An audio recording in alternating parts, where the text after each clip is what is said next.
welcome to the Schmidtty Block, everybody. We have 6 NES games for you, starting with Renegade. We'll also have Indie Heat, Contra, Rescue Rangers, Kickmaster, and Rockin' Cats. And we don't have a lot of spare time on this one, so we'll go ahead and get this started straight away with the beatdown session that is Renegade.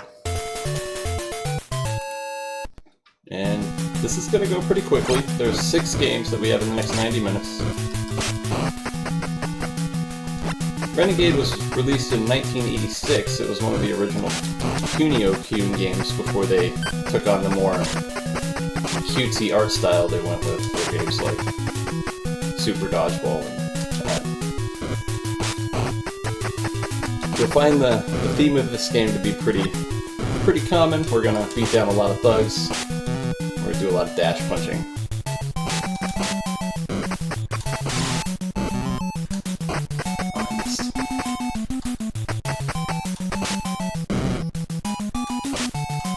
The world record for this game is about twice as fast as you're going to see me do it because Super Pit Fro is a machine. Alright. Got our first boss here. This is Jack. We can rock him to sleep like every other boss in the game. Just time your dash punches right. And down he goes. First level down. Renegade is the story of Mr. K running through town beating up everybody. I don't really know why. He's chasing down a guy named Sabu, who ends up being the only guy in this game that has a gun. A rather problematic boss if you let him actually shoot you. Here we have the Doc's gang.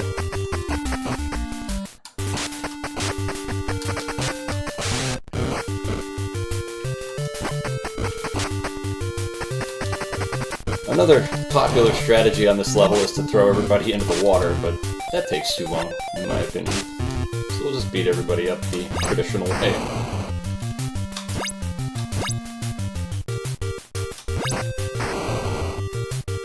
Got a bunch of bikers here. There is a sweet spot. There we are. There's a sweet spot here where we can catch them coming straight off the bottom of the screen.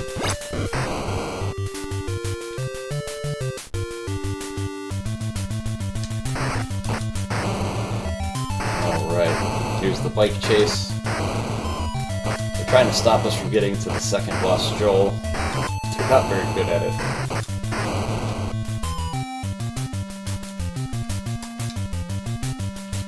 The main thing to remember about bosses in this game is they actually are a lot stronger than you. You don't want to take them on with traditional attacks because that has never really worked. The dash punch method is the best way I've found or seen. But there are more fun ways to handle them if you're brave enough, you know what I'm saying? Mission 3, we have Kim and the gang of purse ladies. This level can be infuriating in the speedrun because these girls have like almost instant reaction time with those purses. It's really hard to keep them locked up in a pattern.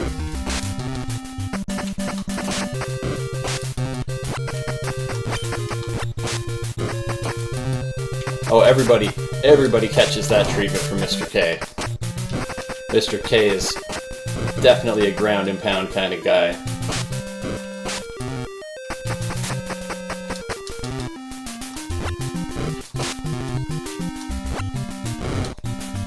Now we go through this door, and here's Kim. Big Mama is Big Mama. If she gets a hold of you, she will really do some work, but we're not going to let that happen. Equal F's too. Sometimes jump kicks. Yeah. It's all fair here. And now we have the second half of the game, Mission 4. Sabu's level. This is the last level of the game, and it has the most actual level to it. The gang of thugs outside, there are a lot of guys in this group, but they only come 3 at a time. Please stop.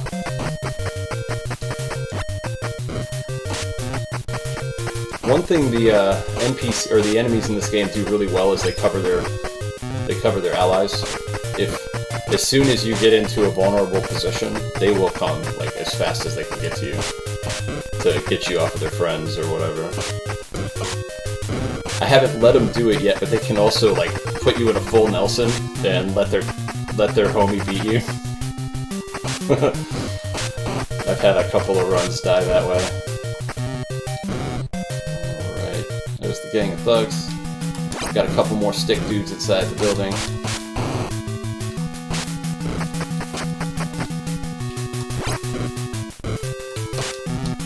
Using a little bit of cheese there. Now we have one of the hardest boss fights in the game, the Jack Stack. 2 of the level 2 bosses at the same, or level 1 bosses at the same time. This is a fight that can get out of hand quickly because Jack has a grab and he has an almost instant jump kick. There, you just saw it.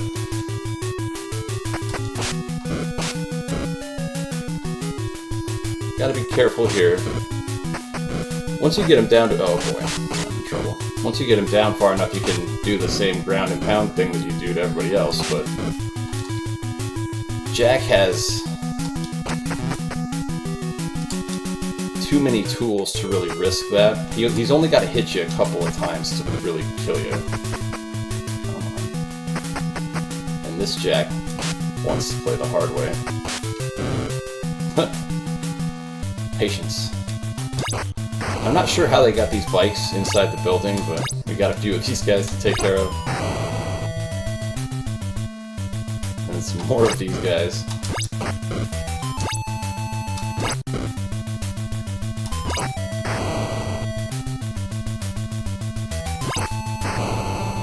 One more. And here's Sabu. The boss of the game, he can one-shot you with his gun. But like every other boss, oh boy. Like every other boss, you can rock him to sleep. But there you saw him kick me in the junk and shoot me. That's the Sabu way. Right there.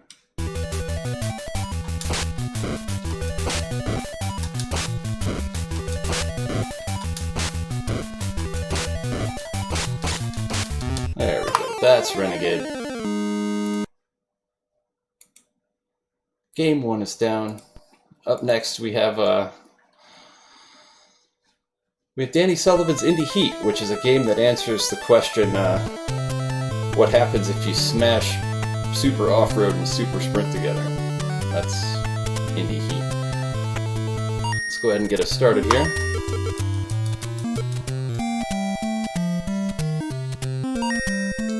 So we have 8 races to do in Indie Heat versus West Canada. General strat here is to buy engines until you're full of engines. And we're the red car. You see the yellow car there, that's Danny. Danny is a lot like Ivan in Super Off-Road. If you've ever played that, he has what I'll call a temper mechanic. The more races in a row he doesn't win, the angrier he gets. And as you'll see by about the 3rd or 4th race, he'll be mad. He'll be big mad. And we'll have to deal with that. Blue car playing spoiler. I've always really enjoyed this title as a good racing speedrun.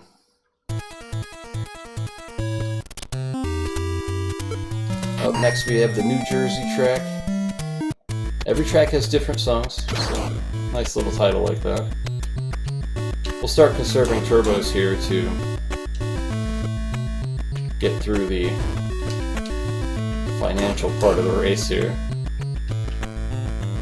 The first 5 or so races, you're more or less gated to your initial turbos because you want to buy engines.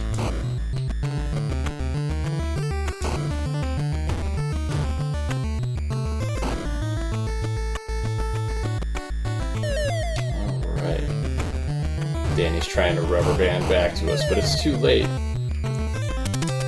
Got that one won. So now we're in South California, and This is where Danny gets really upset. I don't want to be anywhere near the yellow car at any point in this race, because he will probably set me on fire. But we are going to use a strat to still get a win here. The computer doesn't do very well with pitch strategy, so we're going to pit on 2.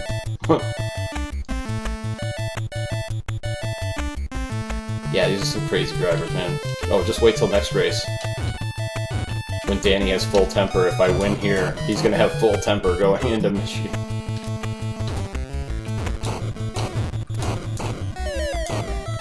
Oh, blue car might have ruined it. Oh, I got clean. Alright, we won at South California. That's not easy to do. But now we have to deal with Super Danny at Michigan. So here, I'm just going to let him go.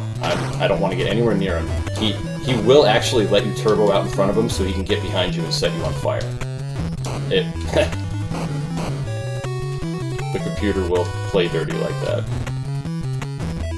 We are going to pit on the second lap again. It doesn't matter when we pit, because that yellow car is so wound up right now that we just don't want to be anywhere near him. I have, unfortunately, also used up all of my turbos. So I need to be careful. So if I get set on fire, we're going to have to slow boat it all the way home. But all we're doing here is pushing the yellow car. The race will still end when he finishes it. And that'll reset Danny's temper.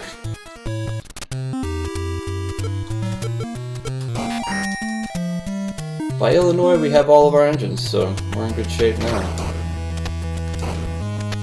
And for those of you interested in learning how to speedrun, this is a good game to start with, because there is no actual way to fail the one-loop speedrun. There are 9 races, and you have 3 lives and 3 continues. So even if you lose every time, you'll fully game over after you complete the speedrun goal. It's a good one to learn. And if you like racing games from the past, this is another good one just to give a swing.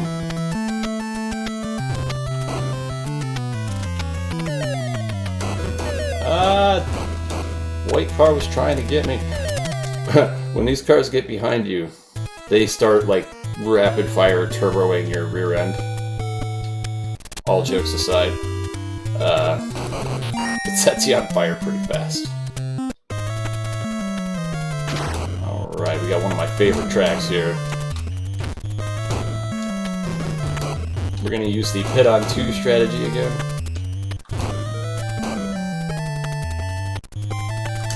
A little bit early.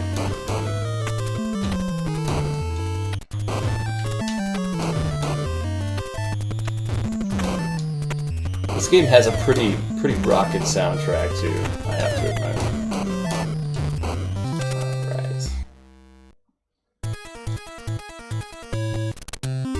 East Canada, one of the hardest tracks for me personally. I've never done well with these 45-degree corners on this track, but we'll see what we can do. Don't hit the grass. That's one thing you can do.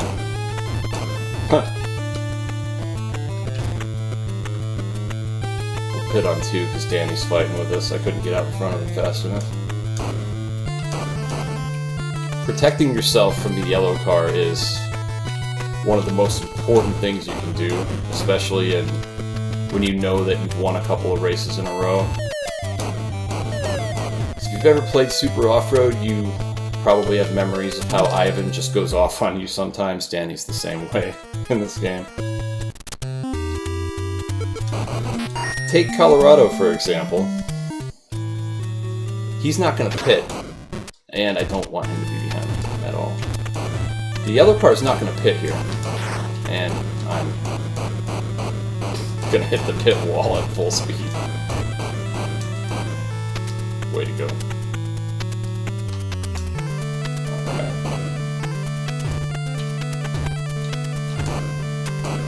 But a lot like the Michigan race, we're not trying to win here because Danny's at full temper. Oh, he is going to pit because I hit the wall, which, am I going to win at Colorado?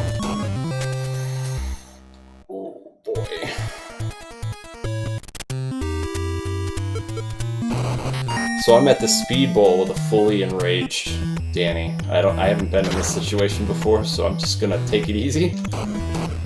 I almost always lose at Colorado.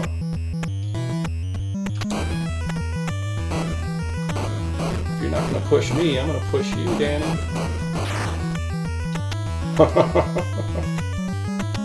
Revenge for all the times he did it to me. Sorry.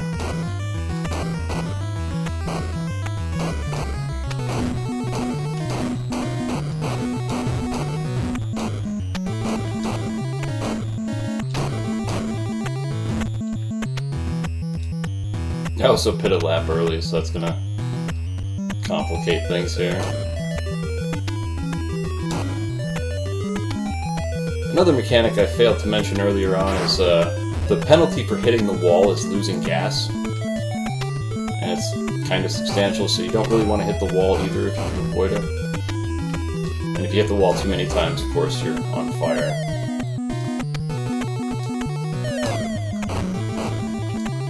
And GG. The first loop ends when anyone finishes straight west, so that's the end of the run there. Pretty simple little game, fun to play if you get a chance to get around to it. And up next we have a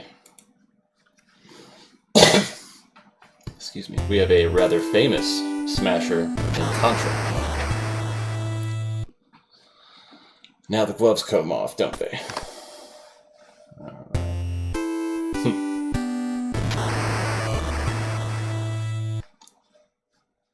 Let's get going.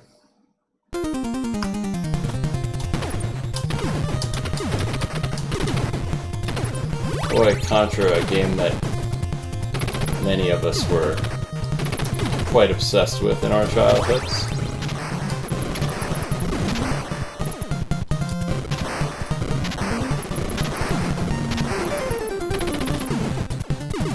The first game on the list that really offers a truly frightening RNG fest for me.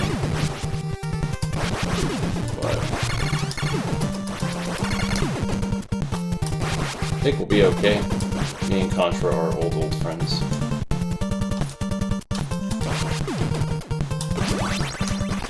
We are not taking this jump today.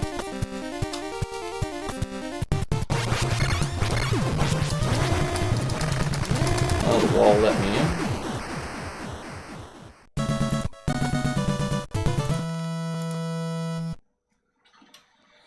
Into base 1, let's go.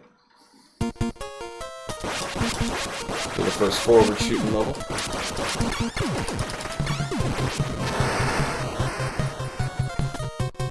One thing I learned about Contra in my time playing it, your mash is really important, but positioning is everything.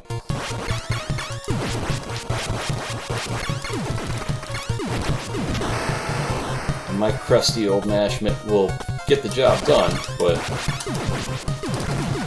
anybody with a real elbow can tear this game up pretty good.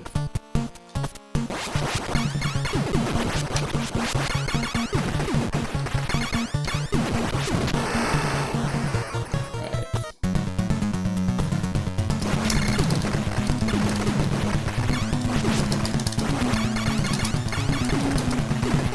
That's dangerous. Not the cleanest, but we got her done. Game always tests my elbow a little bit.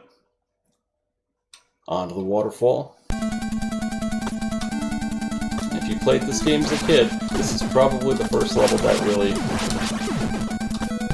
really annoyed you. The waterfall climb is pretty legit. It took me a long time to get a marathon safe route for this, and I still mess it up fairly often. Like,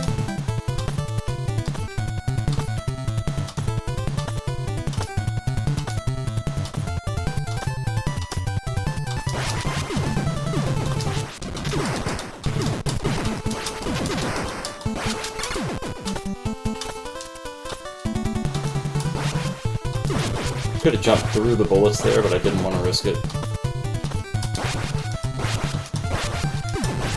Huh. Alright.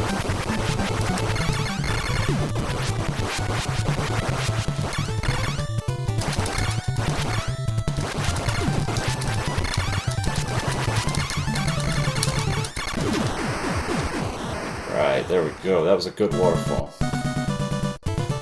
It is very, and that's what got me into speedrunning, was seeing other people do it. I was like, man, I've got to be able to do that.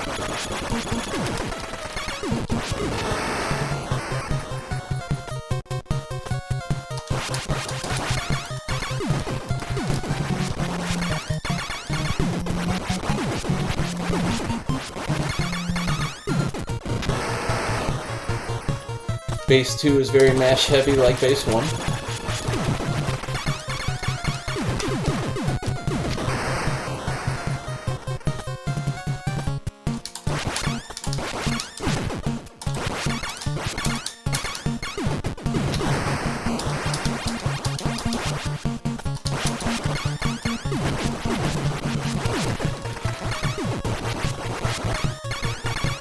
A little bit of endurance testing there.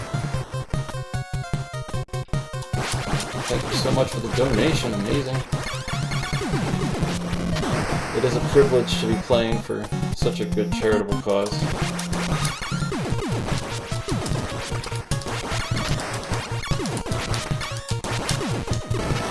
I take that room easy. I have some history in that room with hurting my elbow trying to jump and mash at the same time. Thank you so much for the donation. Really appreciate it. Messed up. We'll take a slightly slower strat here.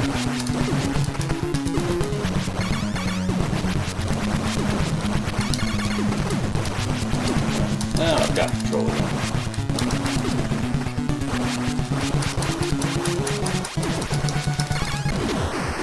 Nice and easy. As long as we don't die, everything is fine, right? We're halfway through Contra. My arm is about 3/4 dead. We'll see what we can do. Second half of Contra is when the game stops messing around.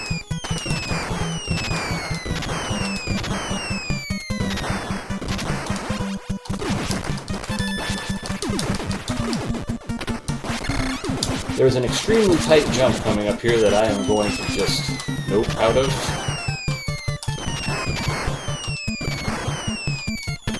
The 2-bomb jump is, I believe it. Wow. Alright, I'm gonna give myself a little credit for some reaction time there. I was not thinking about defending myself at all. Just got lag trope. 2-bomb jump is a 3-frame window that I have hit in a run maybe 10 times in my life.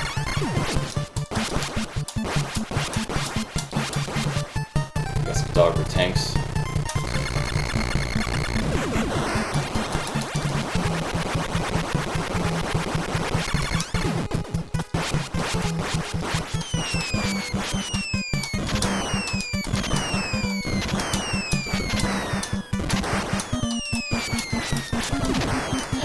It's another bad lag troll shot.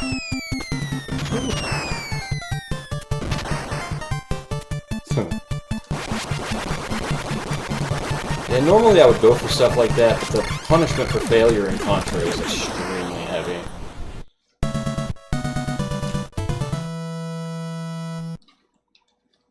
You'll be seeing me going for those tricks in the next 3 games.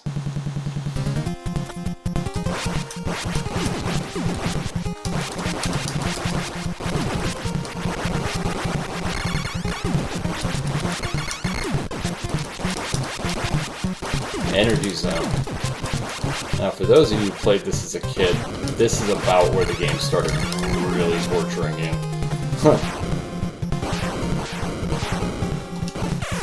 Oh my god, did that really just happen that way?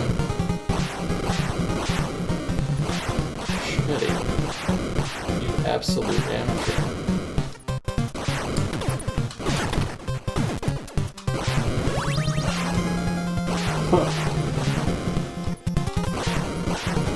Alright. Of all the ways for me to die, that was not on my bingo card. Headbutton time. Just means I have to do a little more elbow work than I would normally have to. We're good on live, so Just gotta be careful with this guy. This guy's gonna take a second.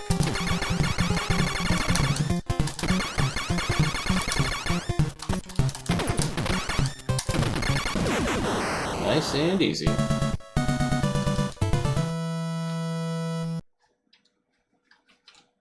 This is the stage I thought would kill me here. Hanger is the notorious run killer.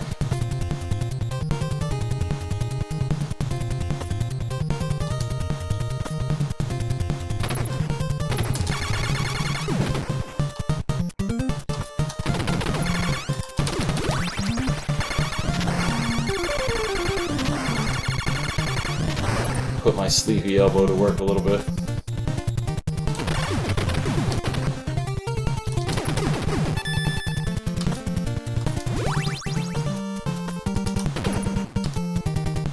Absolutely needed to get that B in the current state of things.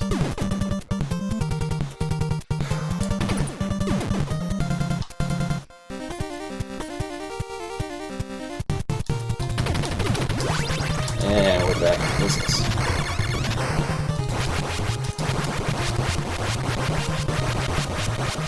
We'll take this nice and slow.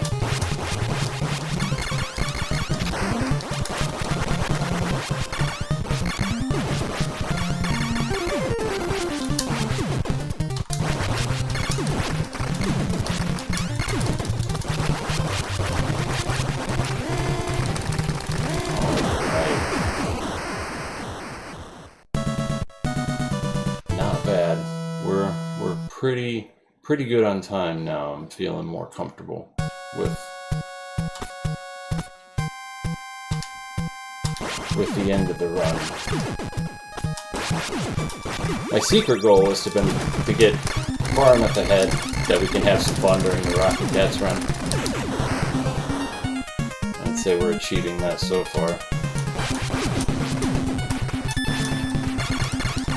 Now, was anybody else really disappointed in level 8 of Contra the first time they got there? Like, Snowfield, Energy Field, Energy Zone, and Hangar were all really difficult levels for me as a kid. And then I get here and all of a sudden it's slightly disappointing.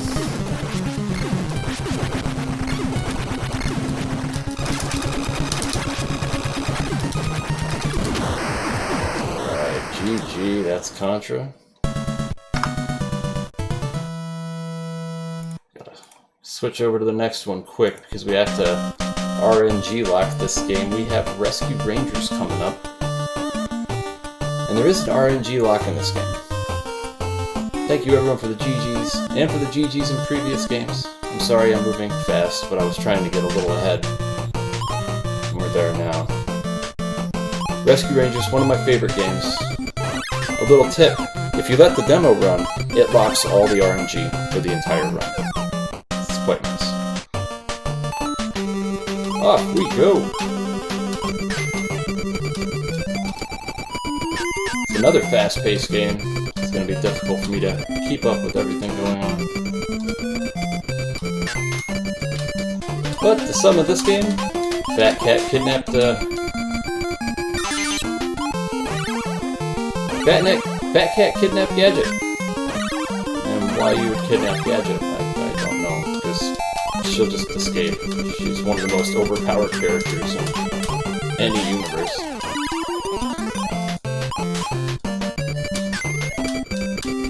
Get a damage boost. There. And another one there. Rescue Rangers has a lot of damage boosting.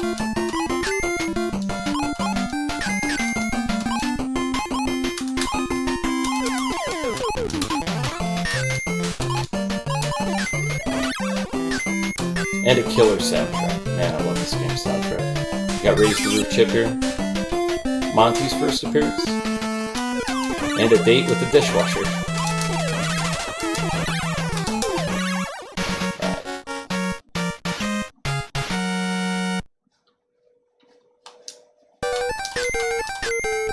Alright, there's the note box.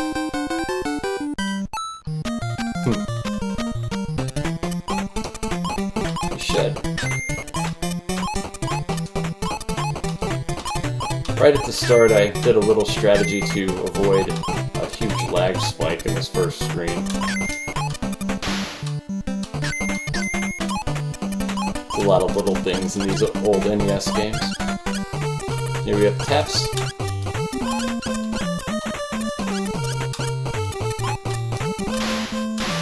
And Rescue Rangers is a really fast-moving platform.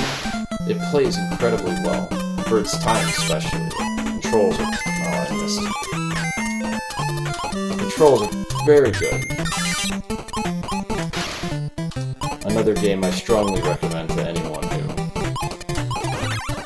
wants to go down the retro road.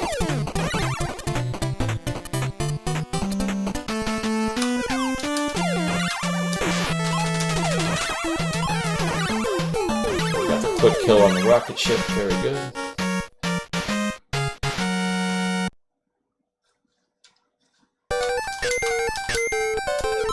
Nope. Up next we have Zone D, and Zone D is where things get difficult. We're gonna get hit a lot in this level.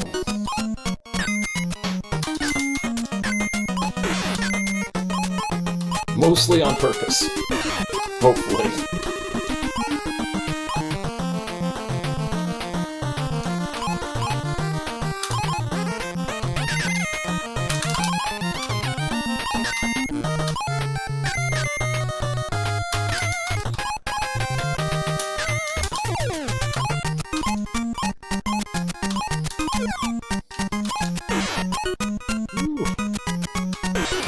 Got them all.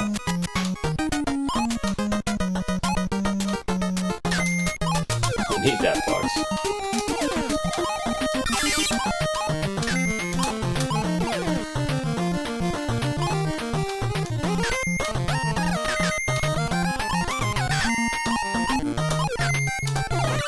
Alright, that was a pretty good trip through Zone D.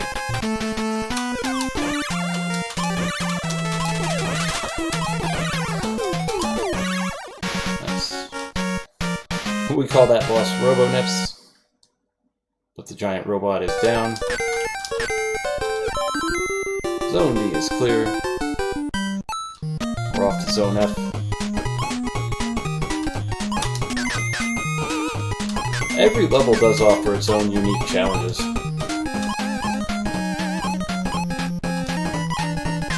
We're going to exploit one of the few glitches I know of, which is hitboxing. The ball thing.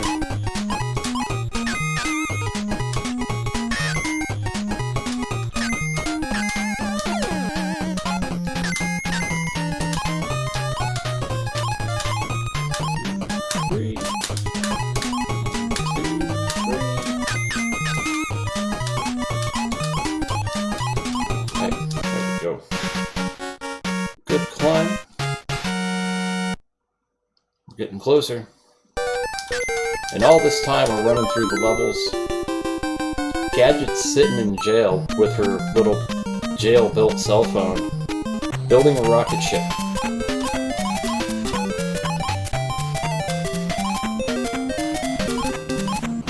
I don't know where Gadget came from, but that's pretty wild, if you ask me.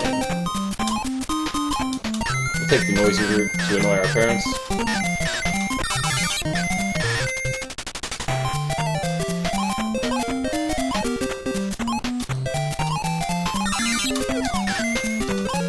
I missed it. I wanted to do some D revenge, but I couldn't. Missed the jump.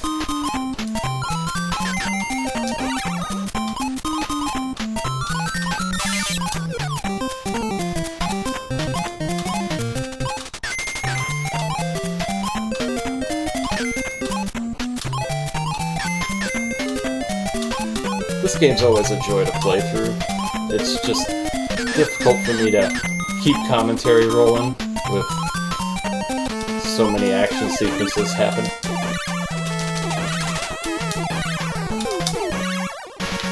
Nuggets boss is down.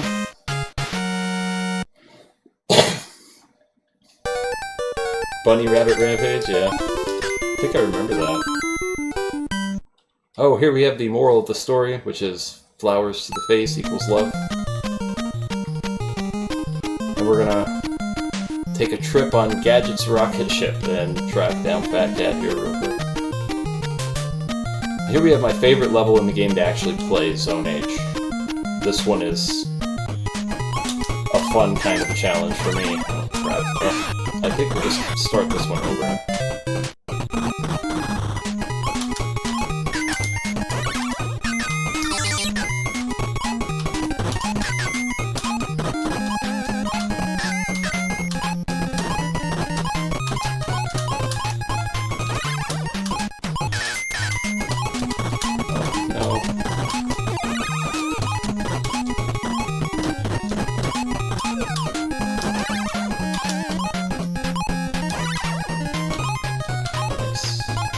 Much better the second time.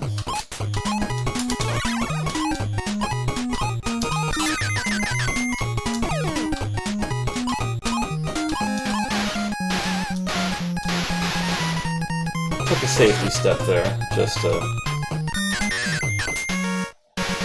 not get killed in a usual manner, but I die.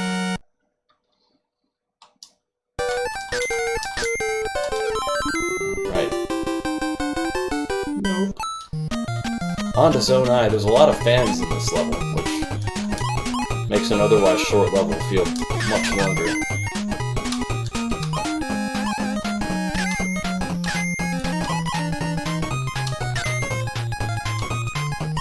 That extra life might catch up to us.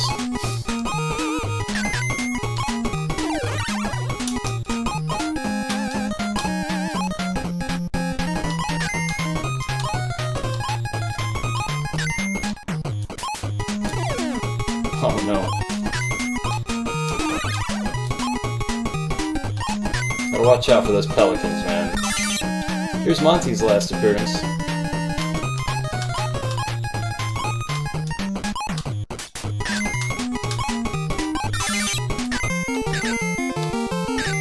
Here's our buddy Zipper. Zipper is OP. Zipper will kill everything on the screen and makes you invincible while he's on the screen.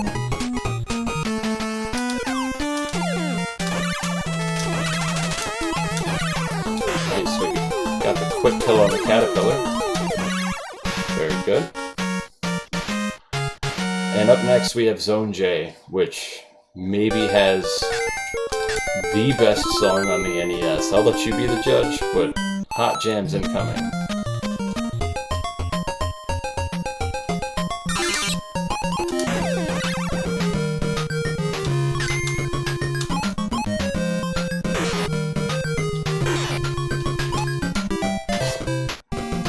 I did that in practice like 4 times yesterday.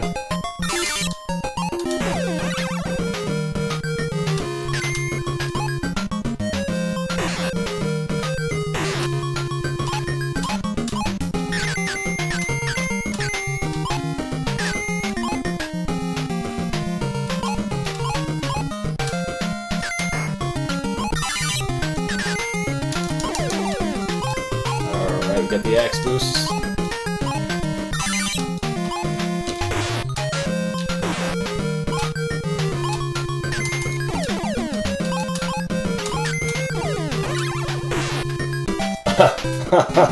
What? Alright, enough of this failure stuff.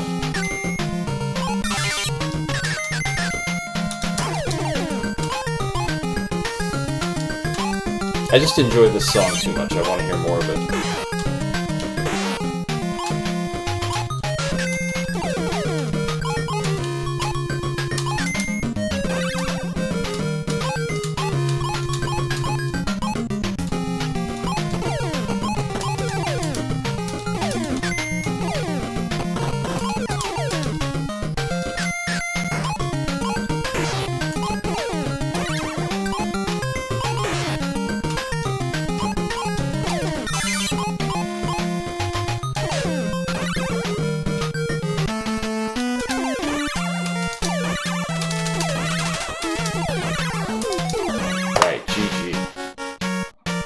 Whew.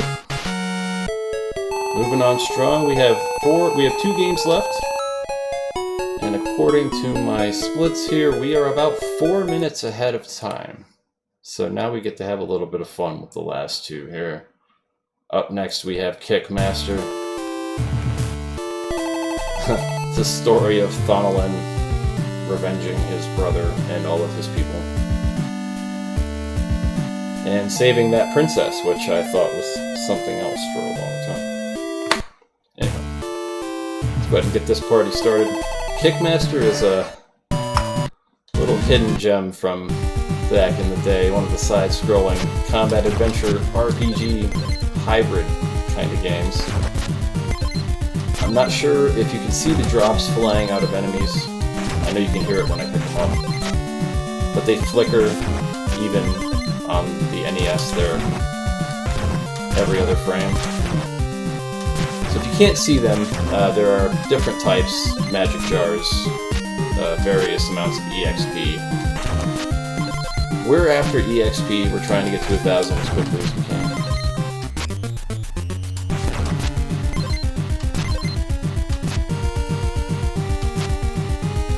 And as you level up, you get bigger and badder moves, as you would expect.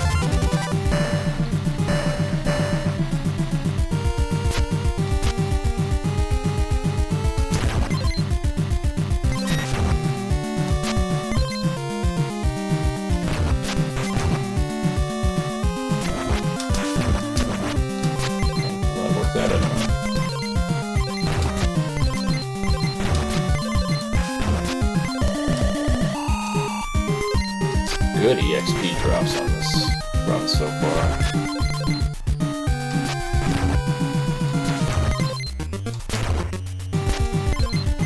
Oh yeah. Yeah, for real. I'm gonna have knee slam at the boss. That's pretty rare. This is knee slam. It's one of the most broken attacks in the game. It has a couple of really interesting effects.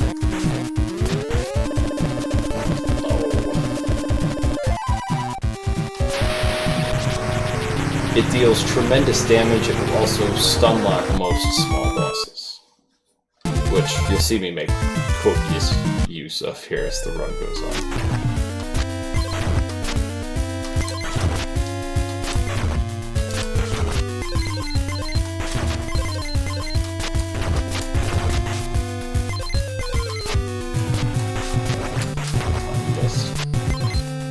I'm missing too much today. This game has pretty good music too.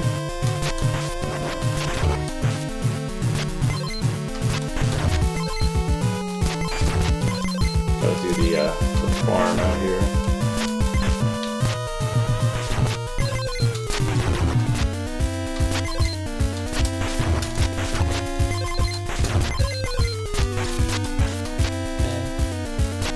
Well, I messed that up.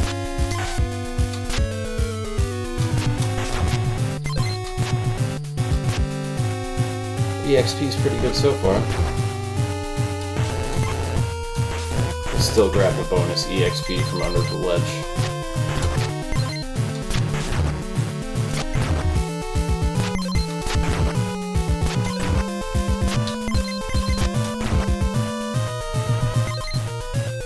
Alright, grab that hidden spell. We're trying to get to 2,000 EXP before, or at least close to it, before we get up to the checkpoint up here.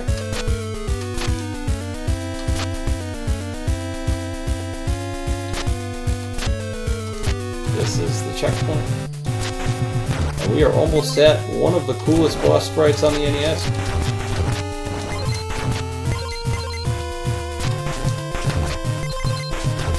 We might have to see it twice, because I don't have enough HP for this boss fight.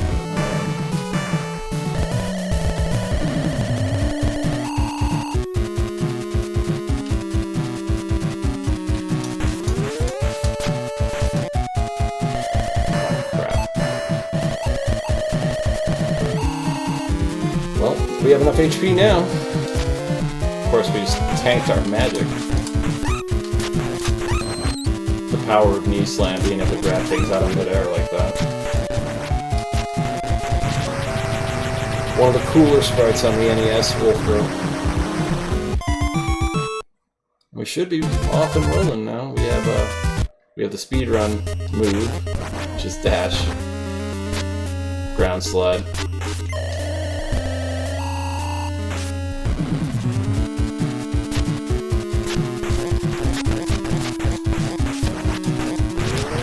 as an example of a knee slam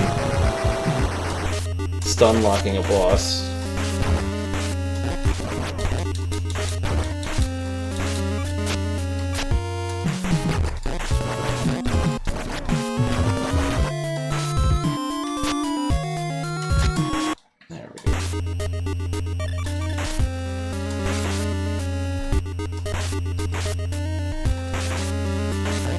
See if we can make quick work of this boss. Nope.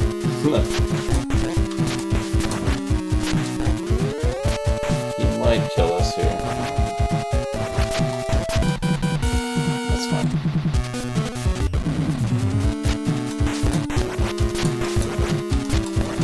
Oh man, if I can hold up my end of the bargain here, we'd be fine.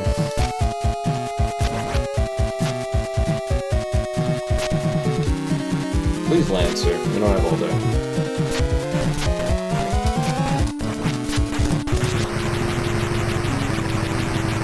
I better get my knee slamming in order here pretty quick, because we need that tech.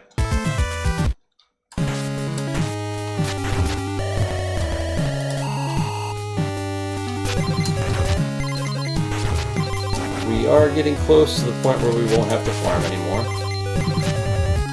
This is pretty much it. The end of the farming is generally about here. Grab this pickup.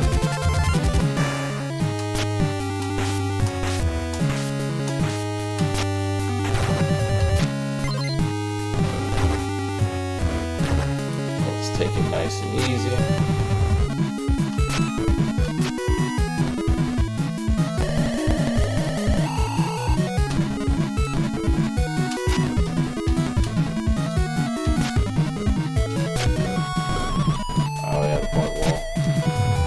Forget about that.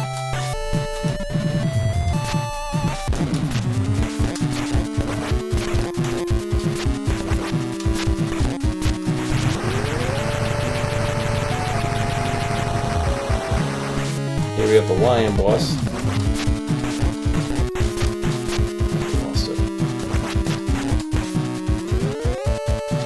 Gotta be careful now.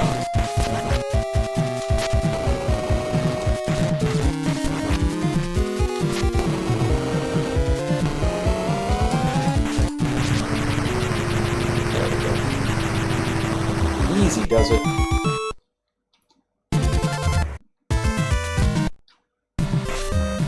Now we're on the ship, and I really should just die. I have no HP. And you know you kinda need HP in these games.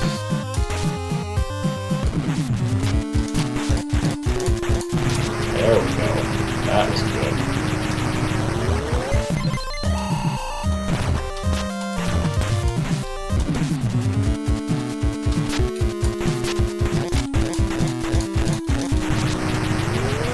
Now all of a sudden it's working. Those stun locks on the bosses are going good.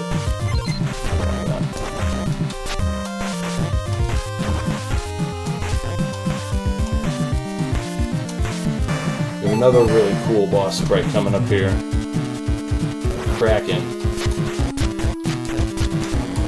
And at the same time, we have one of the most infuriating effects this game offers, which is these bubbles.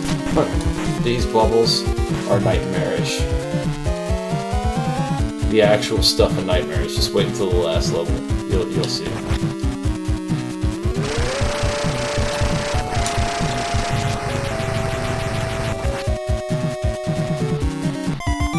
Alright. Made it off the boat. Our EXP is good.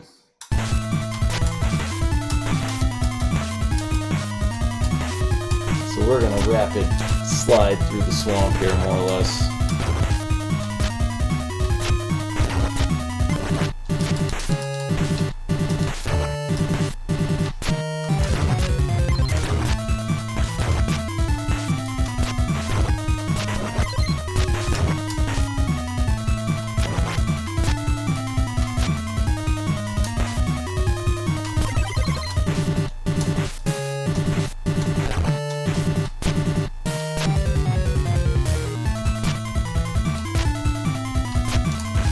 really don't want to stop moving in this section.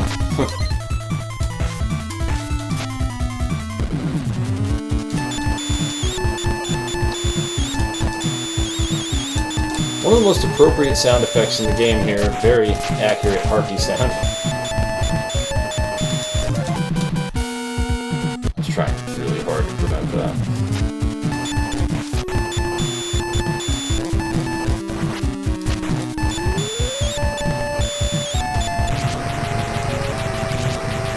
There we go. Down go the harpies and all their screeching. Whew. We got the wings of the harpy. And here we have my favorite song in the game personally, Long Way From Home.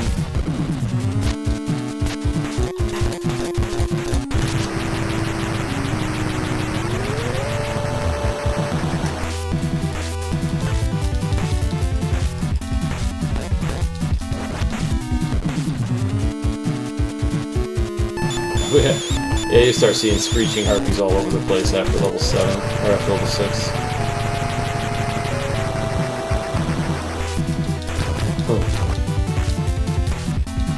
Let's try and get out of here. Everything wants us dead.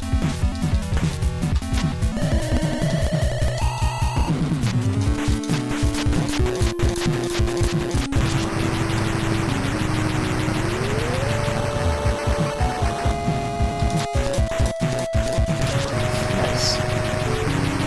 Got both bosses. Here we have a Thonolin clone that has no real shot against us. And the boss of level 7, the giant spider.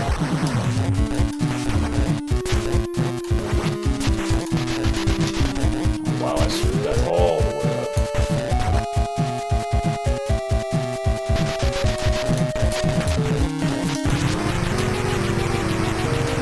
Right. Pretty good set of boss kills there. That went really, really well. Now we're into the last level of the game. We have plenty of lives, which is surprising. I usually get here with like 1 or 0.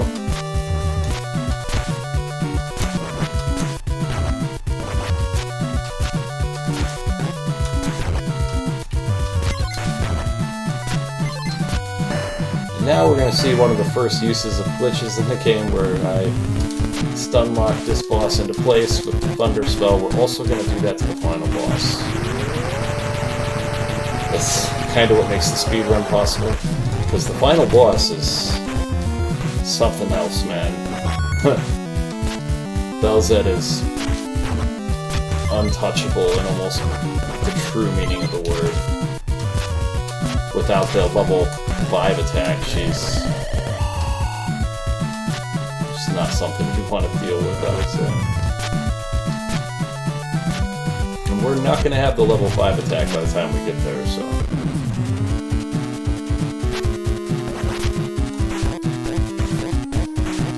Alright, we got him too.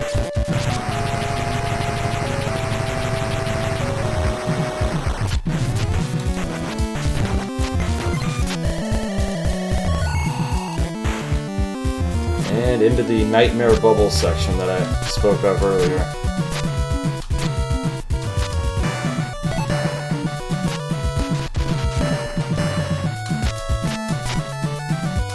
I am keeping time stopped to avoid the bubbles.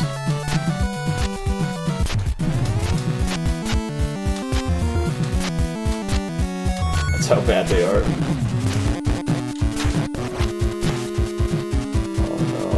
Lost him.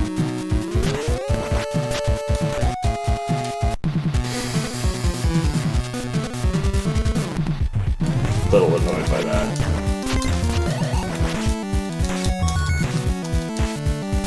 Back up we go.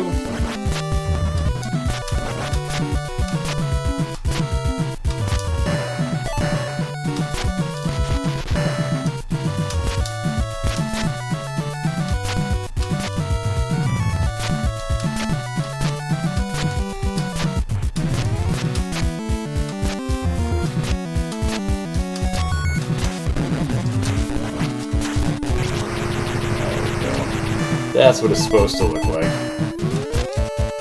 And here's the part where the bubbles really become a nightmare.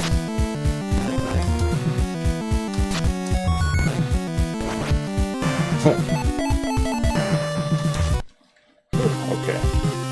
Now we have Belzed and her last 4 guards.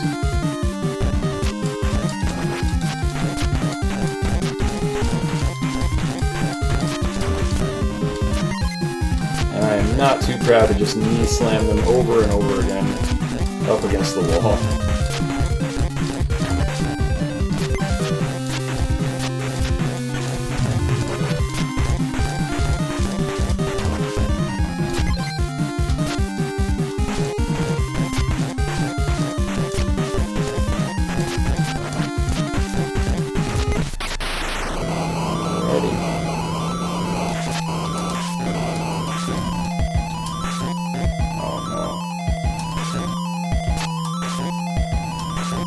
She's out of position, so it's a good thing I have a bunch of extra magic. There we go, I got her.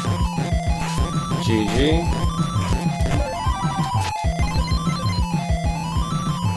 We rescued the princess and destroyed the wizard.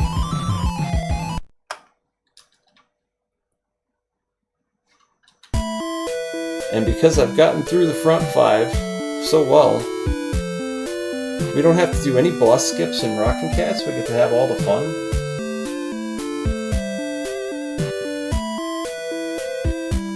That was Kickmaster. Thank you so much for the GGs. And up next we have the finale of the block and one of my favorite hidden gems of all time, Rockin' Cats. We'll let the intro play on this one so you can see what good old Willie here can do.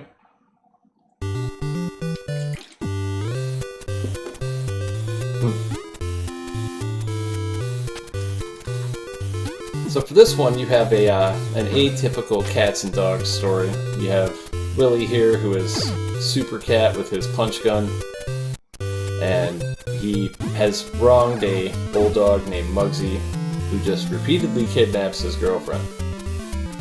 Sounds very Super Mario Brothers, right? Anyway, let's get going. This is Rockin' Cats, a game where you are free to do some swinging off of the rooftops.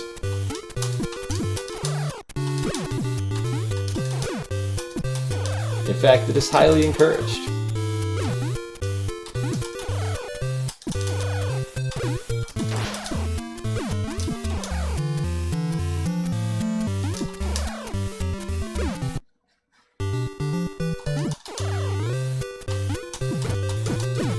And we're not going to do any of the boss skips.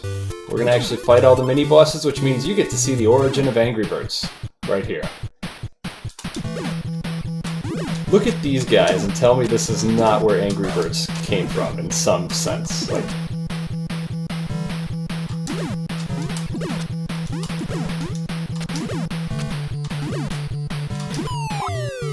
alright, Angry Birds are down. Now we have one of the more realistic parts of the run where we chase a train on a skateboard. Can't even say that with a straight face. Alright, here we go.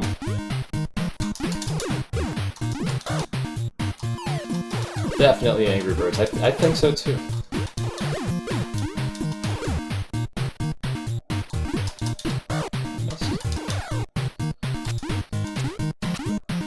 Stuck on the back of the train for a second.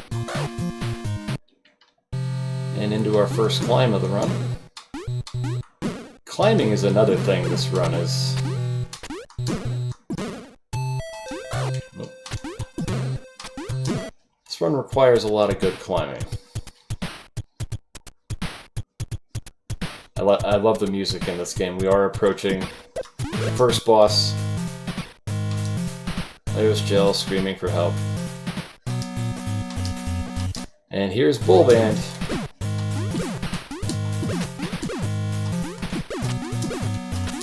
The objective here is really to just kill the singer. He's the only one that's important. But I killed the other guys too. If you take out the drummer and the guitarist, the singer will spawn more often in this pattern. Or more correctly, he will just spawn over and over again until he actually is dead. Down they go, and you'll see what I'm talking about.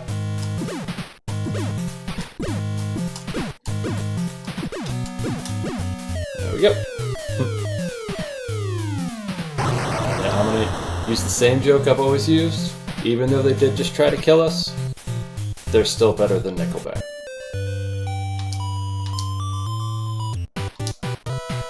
Muggsy's upset. We completed Channel 1. We're gonna start Channel 2, and man, I love the song here. It's just relentlessly happy.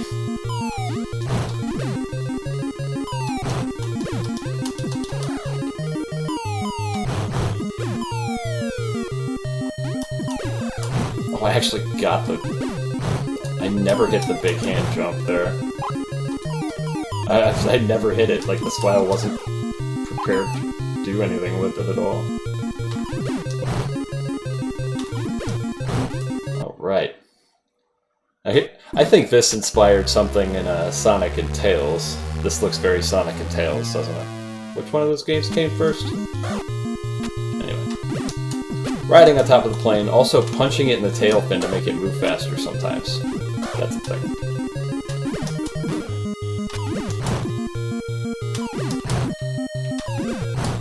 Don't ask me why that works. It just does.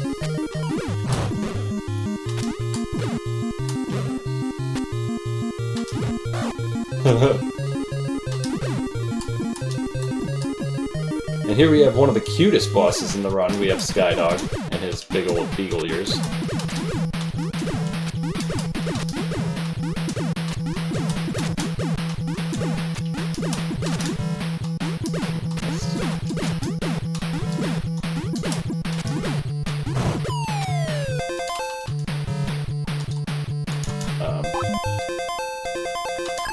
That's what it was, okay. I just did it too soon. We're gonna back out of Channel 2 and go into Channel 4 early. The official reason why is that there's an enemy sprite set in this level that doesn't spawn if we complete it now. I'm not sure who figured that out. It was just part of the common tech when I started running the game. But I've actually gone through here and done the levels in order, and man, level 4 is really brutal with the additional enemy type in it, because they're everywhere.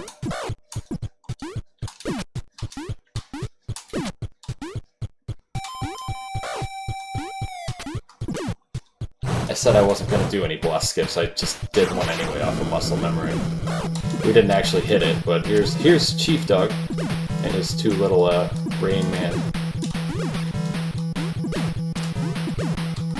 This is one of the more annoying mini-bosses because there is a constant leftward push from the wind, because he's a shaman.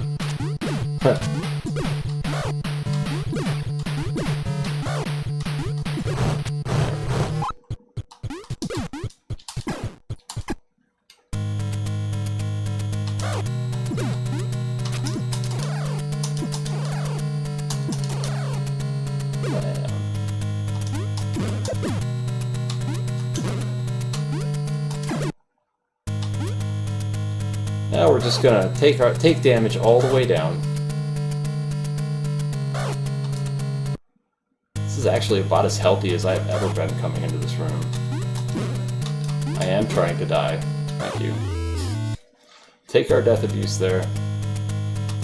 The next section is a little rough.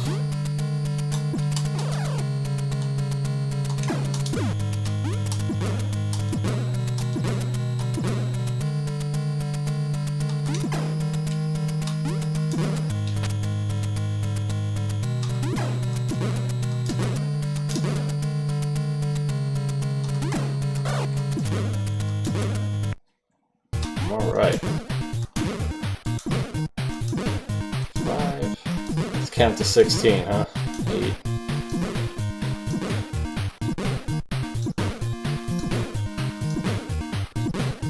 The reason why I stop at 16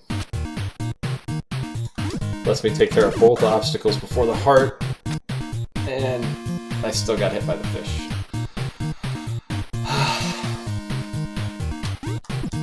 Best laid plans, huh?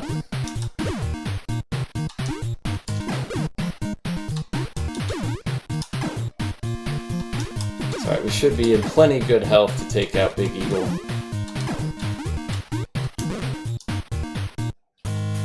Right. Help me, Willy!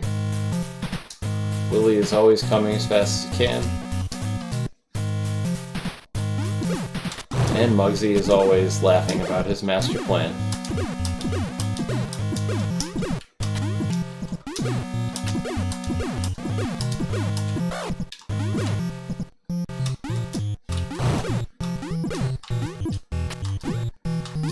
Ow. Boy, I am really just having a problem right now with this down button. Okay. Let's try this again.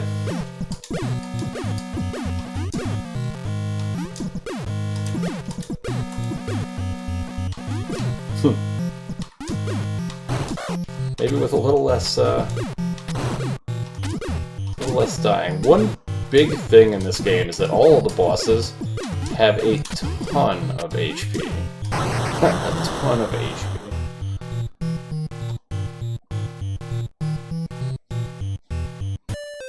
Alright. So there's level 4.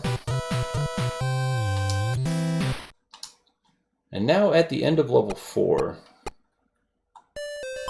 we go to the shop. We're gonna buy these rocket shoes, which we actually need, and this hammer fist, which I really just want. You don't need the hammer fist, I just like it. And we're gonna go back into channel 2 to finish this guy off. Look.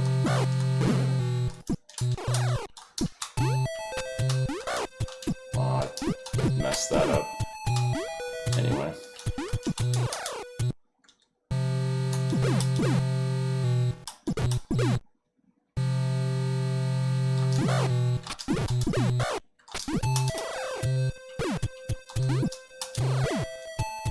Two, 3, and go.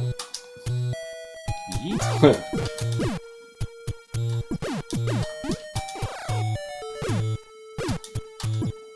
Oh, I thought I missed that. I really thought I missed that for a second. Alright. Up next we have the powerful machine. We gotta watch out for the finger gun and the fart spray here. Probably weren't on your bingo card for things you'd hear today. Watch out for the finger gun and the fart spray. But here we are.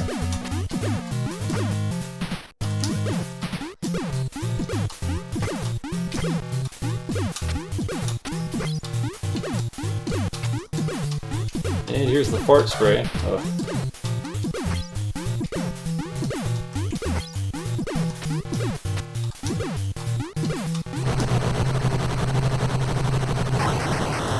Down goes the powerful machine. We broke the MC sprite also. Alright. He'll get us yet. 3 channels down, 2 to go. Up next we have channel 3, Clown World. Playland. Playland as the game calls it. Always punch the dogs that are giving you the side eye.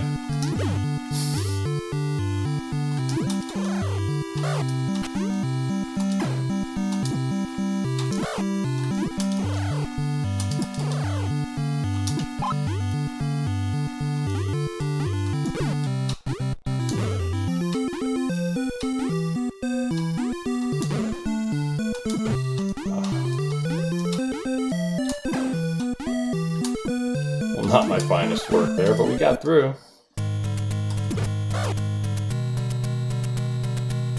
Up next we have Ghost Dog.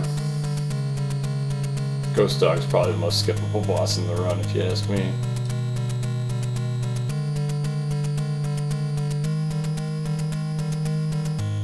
Which really is as simple as doing that in a slightly different spot. But I said I wasn't going to skip any of these, so... Ouch. And this is why I don't like Ghost Dog. He's really aggravating.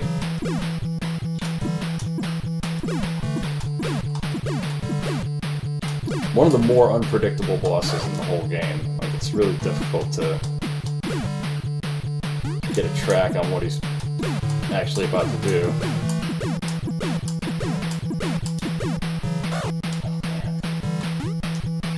Hit again. We win. After every boss, the game is nice enough to give you a full health refill.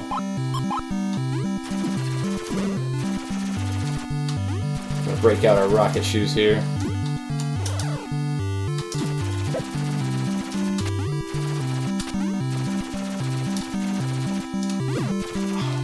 That was really close. I need to stop taking bad risks here.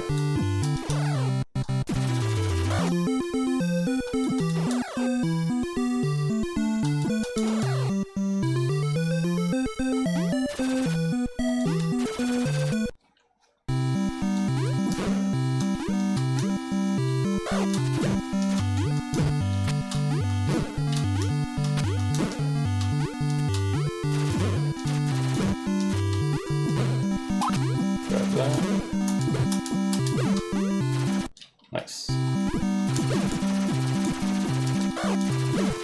Really here we just want to stay airborne.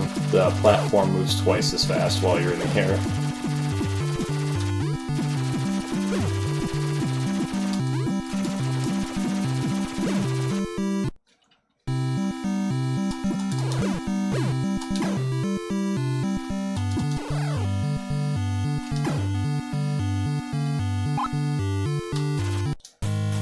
Okay.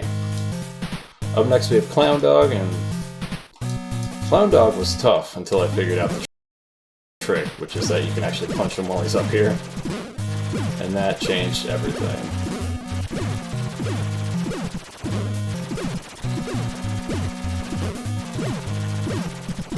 This is definitely Willie's favorite boss friend. He seems to get such a huge kick out of Clown Dog.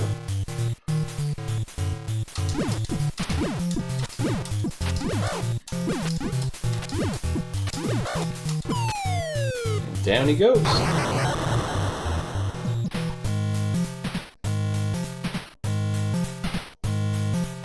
Yeah, this game was pretty, I mean, Bionic Commando had done the swinging around thing, but you couldn't jump. And it was a lot less, it was a lot more serious than this game. This game came out, it was such a refreshing, just, you know, it's not serious, it's a lot of fun to play through until you get to this level where everything is just really hard. See, now we're on Channel 5. This is New York. Everything deals double damage here. Everything. So we gotta be careful. Get off of me.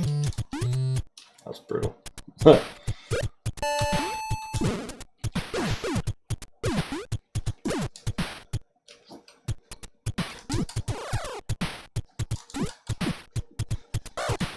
Wow, that got me. I didn't think it would.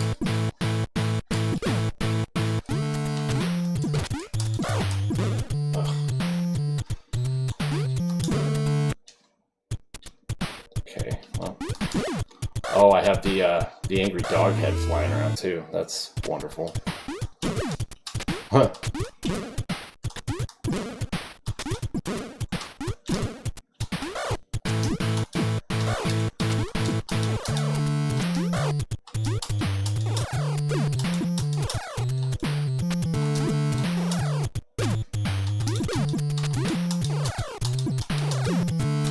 You get pretty good at climbing up in this game. Here's the first boss refight, Bull Band.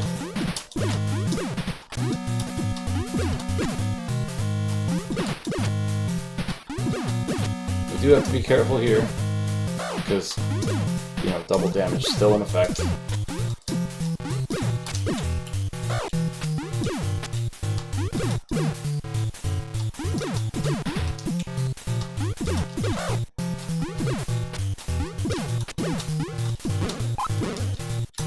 I cannot believe that worked. It shouldn't have.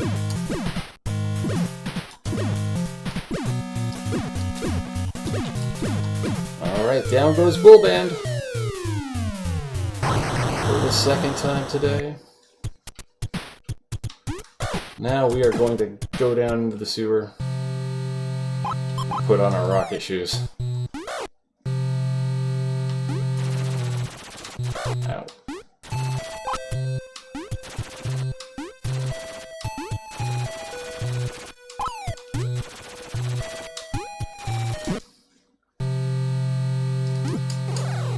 Another very skippable boss here. Get off me.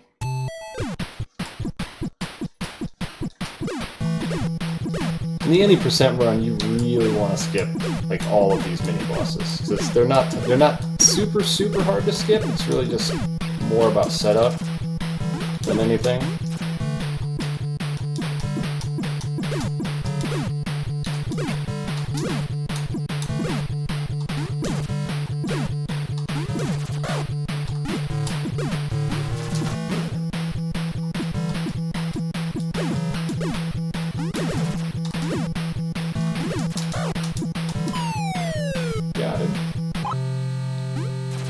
Down goes Ghost Dog. Now we have to take off our rocket shoes because this part is tough. And very, like, timing intensive.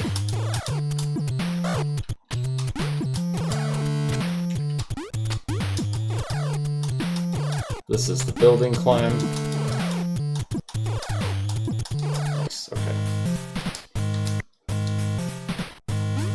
We have another refight with the Big Eagle.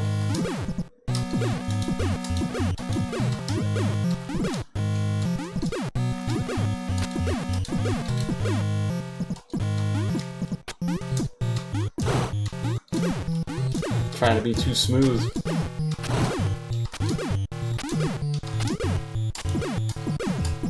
There, down goes Big Eagle.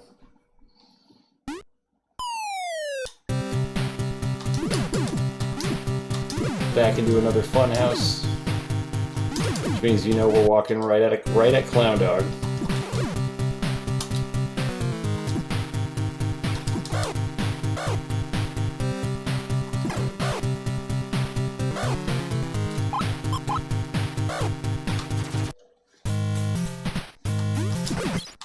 But no, you end up walking towards the machine. We gotta watch out for the finger gun and the fart spray again.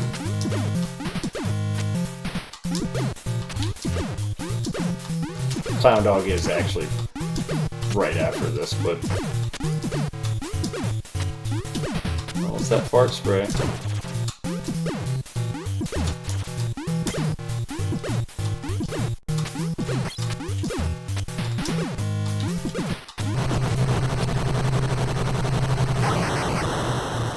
Nice.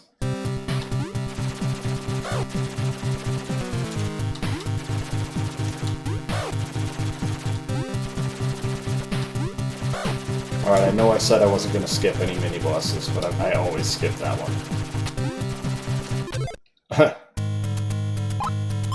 It's just too brain-dead easy to not skip that one.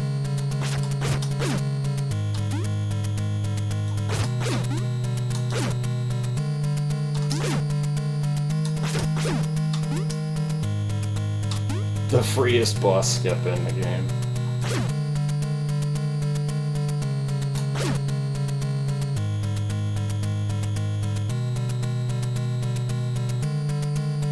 Okay.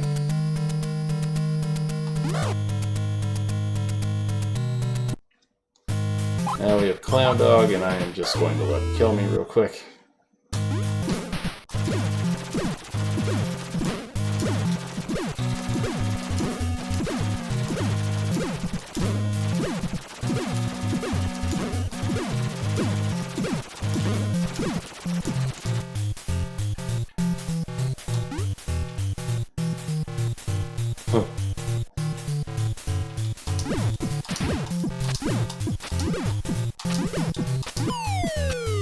Down he goes again.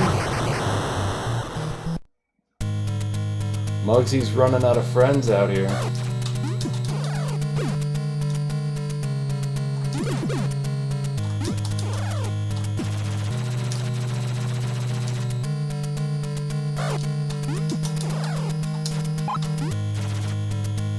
This game does have a really good soundtrack.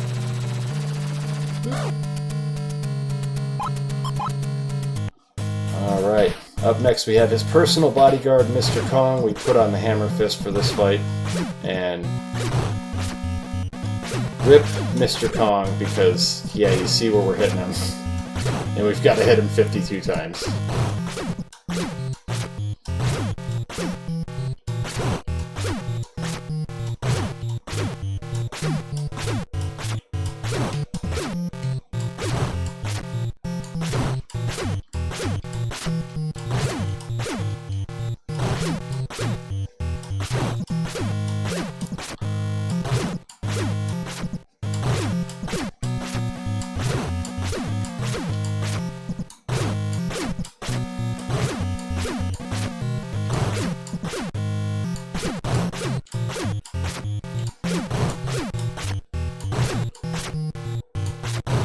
Oh, there it goes. Willie is out of friends.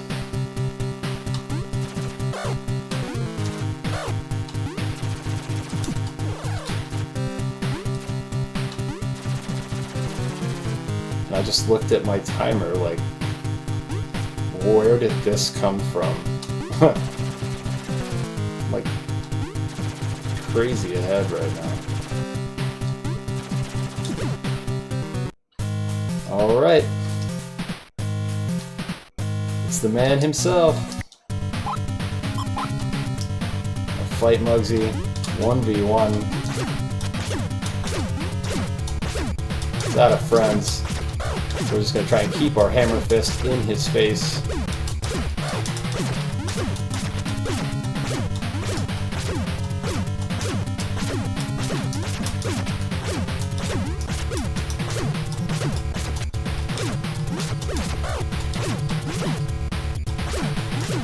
There he goes. Wow, that bugged out a little bit. To the moon! GG. 25. Killing all of the mini-bosses 25. That's 2.5 minutes better than I did at any point in practice. To the moon. What a great playthrough that ended up being. Thanks for the GGs, everybody.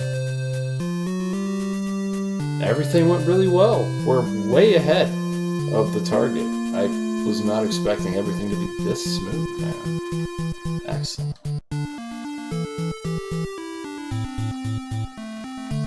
Thank you everyone for the GGs, and thank you to the organizers of Link to the Cure for putting this on again. I really enjoy doing this every time we get the chance to. And always for a great cause, this time it's Child's Play. Even if my runs hadn't gone well, I would have said something along the lines of, it's a rare case where we truly can't fail, because for charity, even our failures can be made entertaining, and they have a point. But in this case, the runs went really well. So I'm pleased we were able to do that.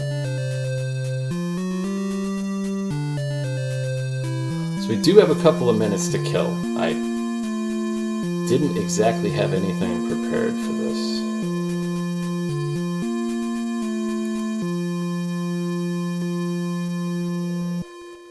It's a really rare case. Like, speedrunners take a huge failure rate just as a part of what we do. It's a rare case where even our failures are still successes, you know. That's what I love about these charity events.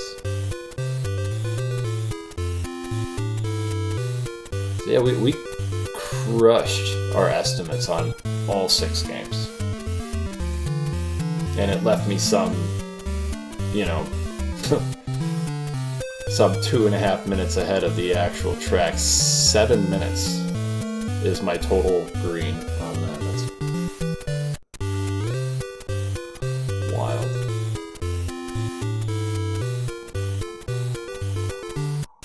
That's wild.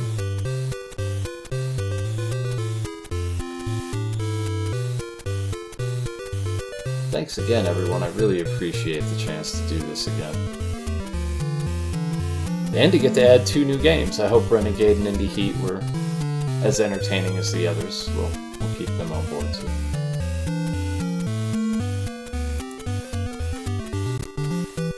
But now we're getting into the really good stuff of the event. Up next, we got Corrin with the Undertale Glitchless True Pacifist. I've been looking forward to seeing that since the schedule came out. We've got Oracle of Seasons and Majora's Mask coming up after that.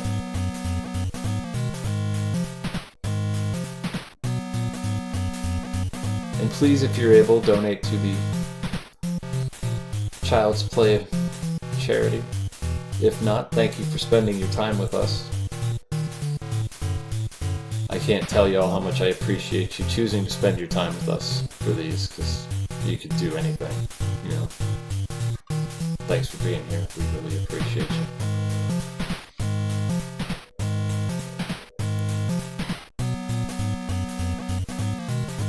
I didn't have a wildly successful run contingency. All of my contingencies were if things went wrong. Thanks everyone for all the great love and support. These events are... you know what I can do? Yeah, let's play through the New Game Plus part, where he takes all your money and the game gets all the way harder. We'll play through this for a second.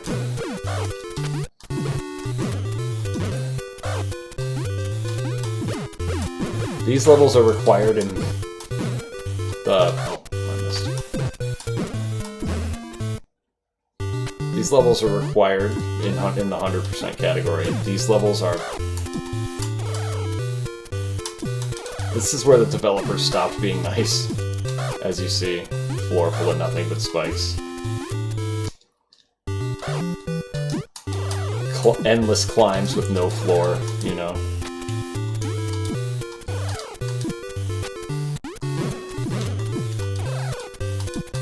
Oh, there's a floor, okay. Huh.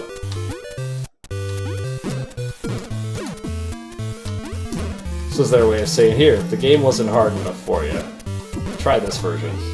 And it does get really hard. Maybe one of these days I can get this into the block, but it adds about 15 minutes to the run for me. Maybe someday. We'll make it a goal, huh?